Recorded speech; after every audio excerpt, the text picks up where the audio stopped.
Hey, what's up, AP Calculus students? This video is just going to go over the beginning part of what is known as concavity and points of inflection. So if you have a highlighter or something, you might want to just highlight this part that says graph of f. So what we're going to say about this is based off of what's right in front of us. And what I did is I color-coded the regions where the graph decreases and where it increases. So for red, we're going to just say the function f decreases here.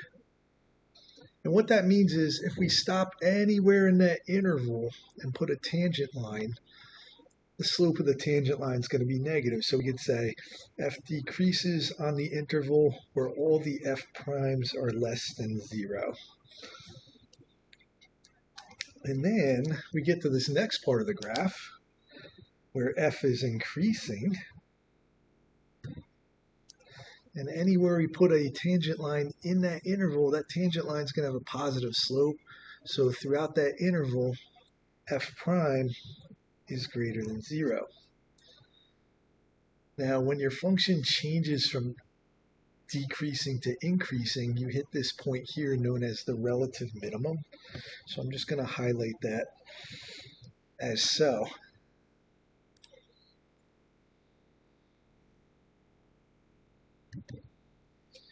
And then in that last interval, we can see that function f is decreasing. So that means anywhere within that interval, f prime is going to be less than 0. So when my function changes from increasing to decreasing, we hit what's known as a relative maximum.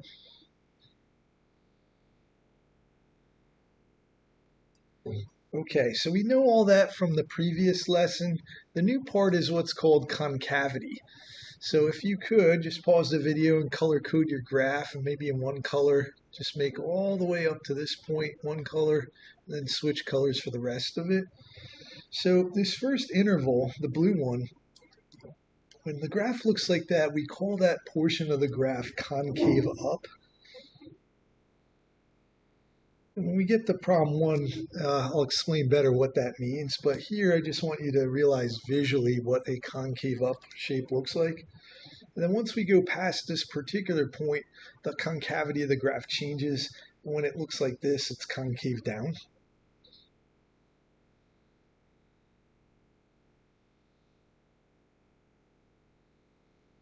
So I should say f is concave down. F is concave up.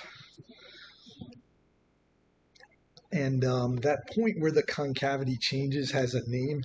It's called a point of inflection.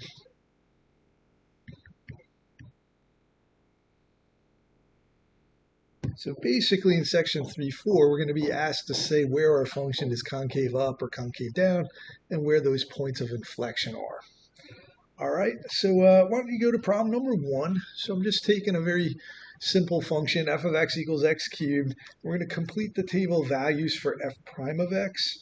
So if f of x is x cubed, we all know f prime of x is 3x squared. So if I plug negative 4 in for that x, I'm going to get 16. 16 times 3 is 48 for my first value. So why don't you pause the video and just fill in the rest of them, and then we're going to write some facts down about what's going on here.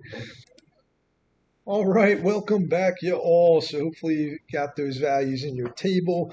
Now we're just going to make some observations. So if I look at my f primes going from left to right, I see that they're going down in value until I get to the point 0, x equals 0 on the graph, which would still be 0, 0 on the graph of f. And that's where the slope is 0. And then once I get past that point, it looks like my slopes are increasing. So if we come back up here a second, when a graph tends to look like it could hold some water or something to that nature, we say that part of the graph is concave up. But if the graph looks like, this, the water would not stay in there and it'd dump out. So that visual aspect, when it looks like that, means it's concave down. So if I come over here, visually, I can see the first part of my graph looks like it wants to be concave down up until the origin. So that would not hold any water inside of it. And how does that connect to what's going on in the table? So we could say f is concave down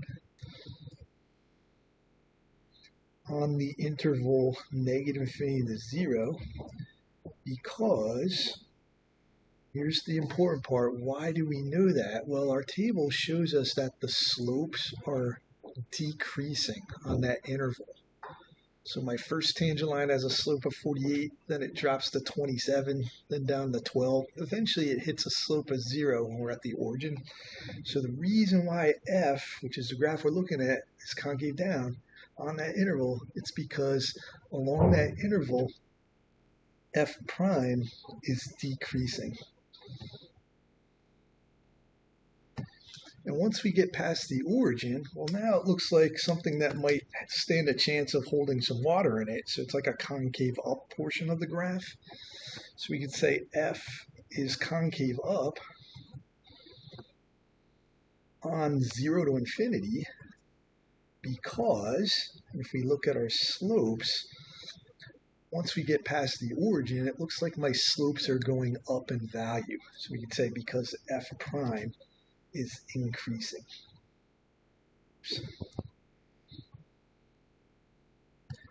So where that concavity switches is at a special point called the point of inflection. So we'd say at x equals 0, we have a point of, there is a point of inflection. And that's where the concavity changes.